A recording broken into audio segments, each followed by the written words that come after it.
नमस्ते छात्रों, आज हमें 9वीं कक्षा के लिए रिवीजन करने वाले हैं। तो पिछले वीक में हमें लेसन और पोएम में रिवीजन किए थे। सोचती हूँ आपको याद में होता ही होगा। इस वीक हमें रिवीजन में व्याकरण और कहानी के तरफ जाने वाले हैं।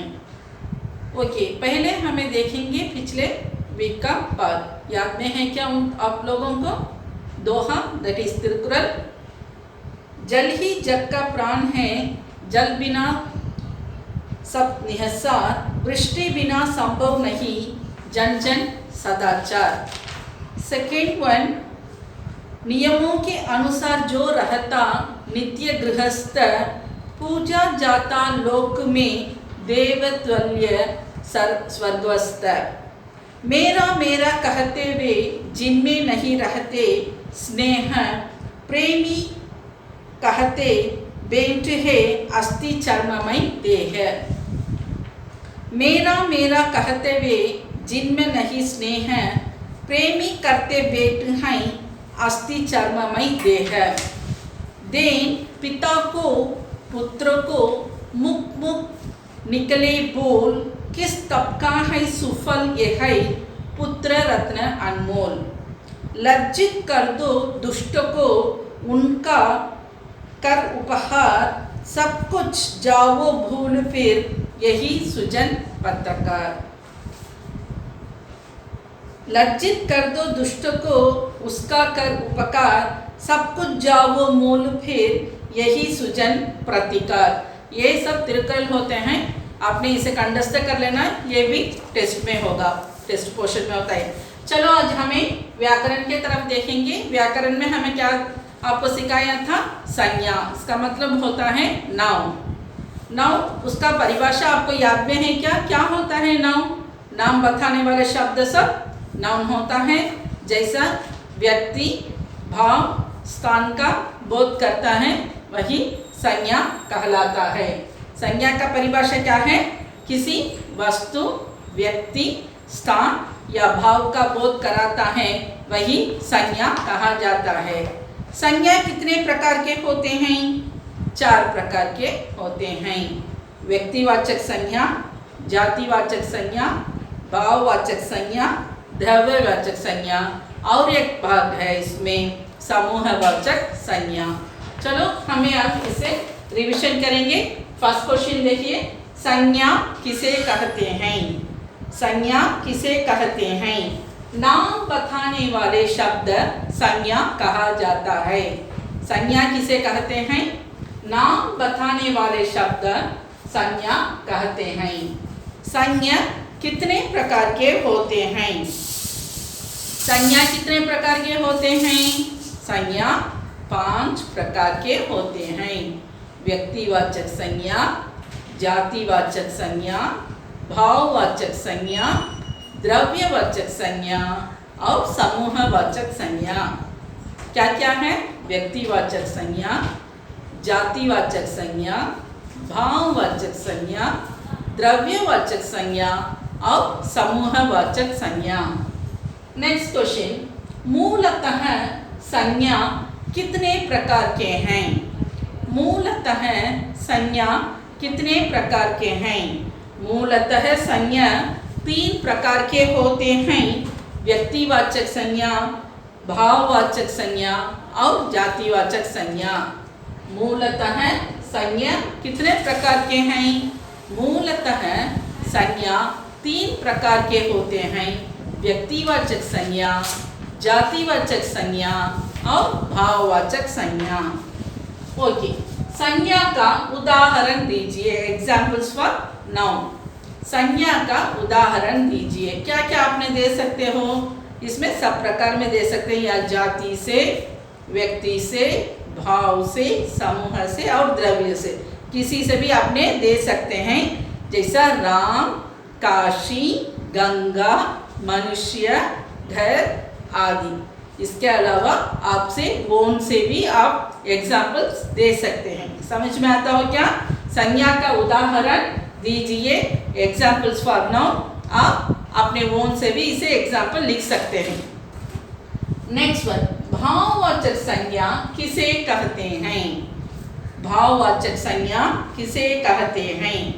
भाव या गुणों के बारे में बताने वाले शब्द को भाववाचक संज्ञा कहते हैं। भाववाचक संज्ञा किसे कहते हैं? भाव या गुण के बारे में बताने वाले शब्द को भाववाचक संज्ञा कहते हैं। भाव या गुणों के बारे में बताने वाले शब्द को भाववाचक शब्द कहते हैं, भाववाचक संज्ञा कहते हैं। जातिवाचक संज्ञा से भाववाचक संज्ञा बनाइए। जो वर्ड जातिवाचक में होते हैं उसे हमें भाववाचक में बदलाना है। ओके, बूढ़ा, बूढ़ापा, लड़का, लड़कपन, मित्र, मित्रता, दास, दासत्व। समझ में आता है क्या? जातिवाचक से हमें इसे भाववाचक संज्ञा से बताते हैं, बनाते हैं।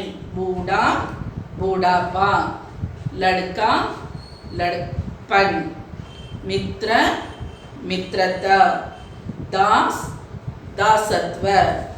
नेक्स्ट वन, विशेषण से भाववाचक संज्ञा बताइए। विशेषण से भाववाचक संज्ञा बनाइए। विशेषण क्या होता है? यहाँ पर एडजेक्टिव्स होता है। इससे हमें क्या करते हैं? भाववाचक में बदलाना चाहिए।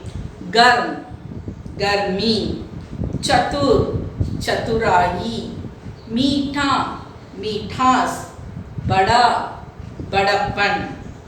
गर्म, गर्मी, चतुर, चतुराई, मीठा, मीठास, बड़ा, बड़ापन। क्रिया से भाववाचक संज्ञा बनाइए। पहले हमें देखे थे जातिवाचक से और विशेषण से और क्रिया से। क्रिया का मतलब क्या है? वर्ब होता है, एक्शन वर्ड होता है। क्रिया से हमें क्या करने वाले हैं? भाववाचक संज्ञा से बदलाने वाले हैं। ओके, क्रिया चलना, चलन, घबराना, घबराहट, सजाना, सजावट, बहना, बहाव। चलना, चलन, घबराना, घबराहट, सजाना, सजावट, बहना, बहाव। नेक्स्ट वन, भाववाचक संज्ञाएं बनाने के लिए कौन से प्रत्यय लगाए जाते हैं? भाववाचक संज्ञाएं बनाने के लिए कौन से प्रत्यय लगाए जाते हैं? भाववाचक संज्ञाएं बनाने के लिए शब्दों की प्रकृति के आधार पर आई, आहट, आवट, अन, आपा, आव, ता, त्व प्रत्यय लगाए जाते हैं। भाववाचक संज्ञाएं बनाने के लिए कौन से प्रत्यय लगाए जाते हैं?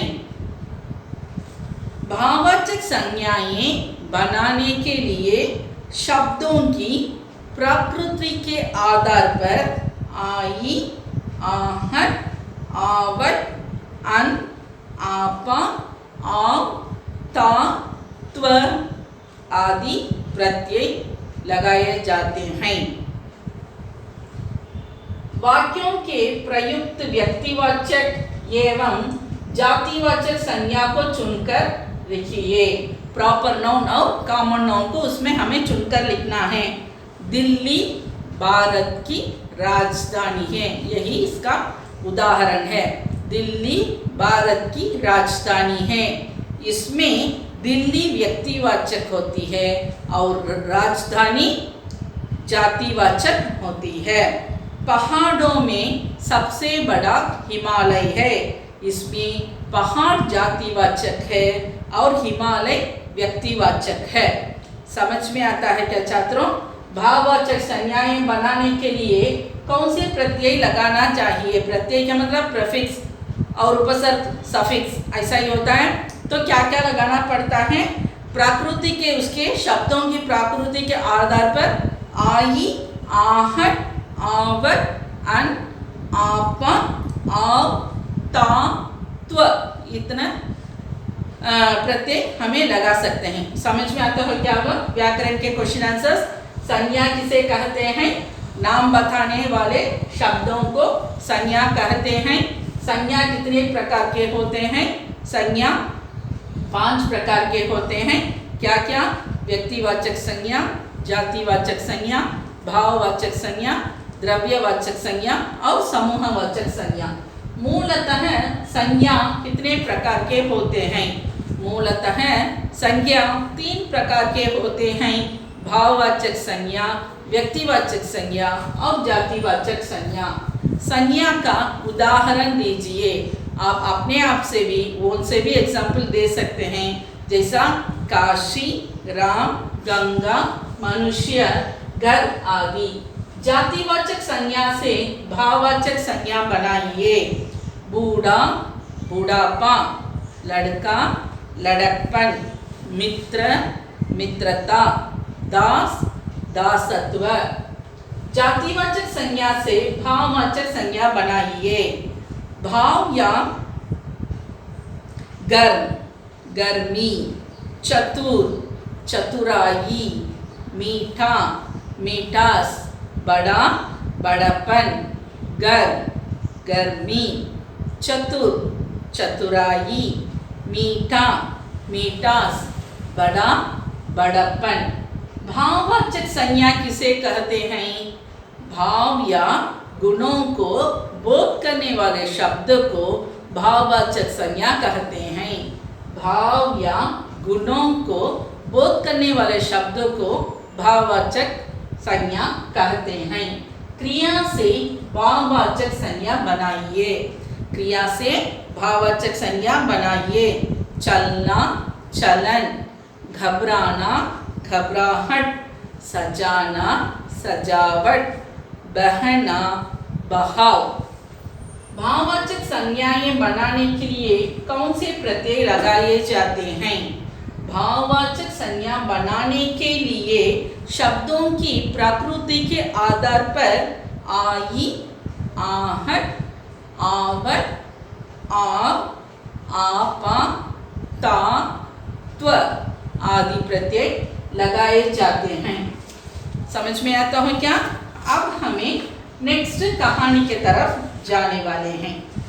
ओके, कहानी में क्या पढ़े थे? हमें क्या पढ़े थे? समझ याद में है क्या? हार की जीत। हार की जीत किसकी कहानी होती है? हार की जीत किसकी कहानी होती है? सुदर्शन जी की कहानी होती है हार की जीत। याद है क्या इसमें कौन से कैरेक्टर्स आने वाले हैं? इसमें मेन कैरेक्टर्स होते हैं बाबा भारती और उनका घोड़ा। घोड़ा का नाम क्या है? सुल्तान। घोड़ा का नाम क्या है? सुल्तान। ओके, सुदर्शन का जन्म कब हुआ था? 1985 में हुआ था। उनकी पहली कहानी 1920 में प्रकाशित हुई थी, सरस्वती में प्रकाशित हुई थी। सुदर्शन पहली कहानी क्या थी? किसमें प्रकाशित हुई थी? सुदर्शन जी की पहली कहानी क्या थी? किसमें प्रकाशित हुई थी? उनकी पहली कहानी है हार की जीत। सुदर्शन की पहली कहानी हार की जीत है, 1920 में सरस्वती में प्रकाशित हुई। सुदर्शन जी की पहली कहानी हार की जीत है, वह 1920 में सरस्वती में प्रकाशित हुई। सुदर्शन की प्रमुख रचनाओं के नाम लिखिए। सुदर्शन की प्रमुख रचनाएं हैं हार की जीत, कमल की बेटी, कवि की स्त्री, तीर्थ यात्रा, संसार, सबसे बड़ी कहानी आदि। सुदर्शन जी की प्रमुख रचनाएं हैं हार की जीत, कमल की बेटी, कवि की स्त्री, तीर्थ यात्रा, संसार की सभी बड़ी कहानी। थर्ड वन, बाबा भारती किसे देखकर आनंद होता था? बाबा भारती अपने घोड़े को देखकर आनंद होता था। बाबा बारदी को अपने घोड़े को देखकर आनंद होता था। हार की जीत कैसी हुई? बाबा बारदी के एक वाक्य से हार की जीत हो गई।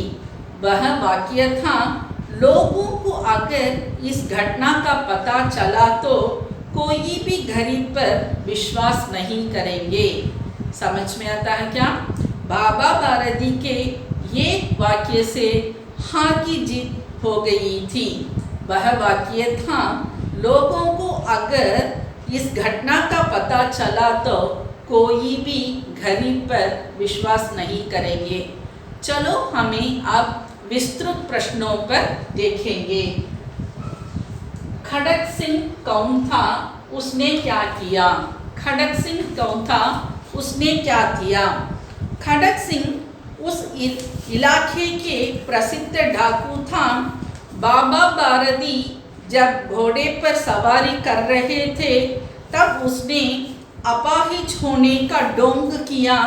बाबा बारदी से कहा कि वह दुखिया है, उसे रामावाला जाना था जो 3 मील दूर जाना था। वह उसे घोड़े पर चढ़कर रामावाला पहुंचने को कहा था, पर जैसे ही वह घोड़े पर चढ़ा बाबा बारदी घोड़े की लगाम पकड़कर चलने लगे।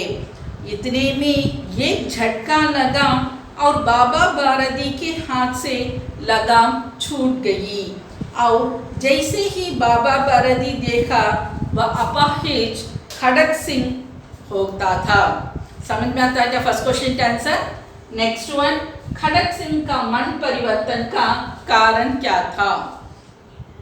जब खड़क सिंह बाबा बारदी का घोड़ा लेकर भाग रहा था तब बाबा बारदी ने उसे रोका और कहा कि यह घोड़ा तुम्हारा हो चुका है, मैं तुमसे उसे वापस करने के लिए नहीं कहूँगा, पर ये प्रार्थना है कि इस घटना को किसी के सामने ना प्रकट करना। जब खड़क सिंह इसके बारे में पूछा तो बाबा बारदी ने कहता है कि अगर लोगों को इस घटना पर पता लगा तो कोई लोग गरीब पर विश्वास नहीं करेंगे। यह वाक्य सुनते ही खड़क सिंह का मन परिवर्तन हो गया। वो उनका बाबा बारदी के घोड़े को वापस कर दिया। समझ में आया क्या स्टोरी का क्वेश्चन आंसर्स? ध्यान से पढ़ लेना छात्रों। लेसन क्वेश्चन आंसर्स आपको याद में है क्या? क्या लेसन हमें चलाए थे? क्या रिवीजन के लिए था? स्वच्छता और व्यायाम। क्वेश्चन आंसर्स याद में है क्या? धर्म रक्षा का पहला साधन क्या है? धर्म रक्षा का पहला साधन शरीर है। शरीर को कैसा रखना चाहिए? शरीर को स्वच्छ और पवित्र से रखना चाहिए। आत्मा के लिए किसकी आवश्यकता होती है? आत्मा के लिए शरीर की शुद्धता की आवश्यकता होती है। मकान कैसा होना चाहिए? मकान हवादार होना चाहिए। कीटाणु नाश का उपाय बताइए। फर्श पर गोबर, मिट्टी आदि लीपने से तथा झाड़ू से पोंछने से कीटाणु का नाश हो जाता है। व्यायाम कैसा होना चाहिए? व्यायाम नियमित रूप से होना चाहिए। अब विस्तृत क्वेश्चन पर चलेंगे हम। शरीर की रक्षा के लिए हमें क्या करना चाहिए? शरीर की रक्षा के लिए स्वच्छता और स्वास्थ्य अत्यंत आवश्यक है। ठंडे पानी से नहाने से सारे दिन स्फूर्ति बनी रहती है। भोजन आदि के बाद स्नान करना उचित नहीं है। शरीर रक्षा के लिए नियमित रूप से संतुलित भोजन का सेवन करना आवश्यक होता है। नियमित रूप से सोना और जागना तथा व्यायाम का नितांत आवश्यकता है। शरीर को स्वच्छ पवित्र और दृढ़ रखना चाहिए। सेकेंड क्वेश्चन, सात्विक भोजन का महत्व क्या है? सात्विक भोजन अर्थात भोजन में शाकपात और फलों का अधिक सेवन करना शरीर के लिए लाभदायक है। थर्ड वन, स्वास्थ्य की रक्षा के लिए किन किन बातों पर ध्यान रखना चाहिए। स्वास्थ्य की रक्षा के लिए नियमित संतुलित आहार विहार, समय पर सोना जागना तथा व्यायाम की अत्यंत आवश्यक होती है। व्यायाम करने से क्या क्या लाभ है। व्यायाम नियमित होना चाहिए। व्यायाम शरीर को पुष्ट और बलिष्ठ रखने का साधन है। अपने हाथों से कुछ काम करना, जैसा पानी भरना, बोझा उठाना, मकाई की साफ करना, कपड़े धोना, ये भी व्यायाम की एक उपयोगी अंश होता है। व्यायाम अपनी जीवन शैली को बदलता है, जीवन का सुखमय तथा स्वस्थ बनाए रखने का काम आता है। स्वच्छता और व्यायाम पाठ से आपको क्या सीख मिलती है। स्वच्छता और व्यायाम जीवन शैली को बदलाता है, जीवन को सुखमय तथा स्वस्थ बनाने का काम आता है। समझ में आता है क्या छात्रों? आप लोग हमने पद्य, गद्य, कहानी और व्याकरण तरफ से जो हमें पोर्शन दिया है वो पूरे के पूरे आपने अच्छे से पढ़ लेना, अच्छे से रिवाइज कर लेना और पूरे असाइनमेंट नोट में कॉपी कर लेना और कल सबमिट कर देना। ओके, धन्यवाद।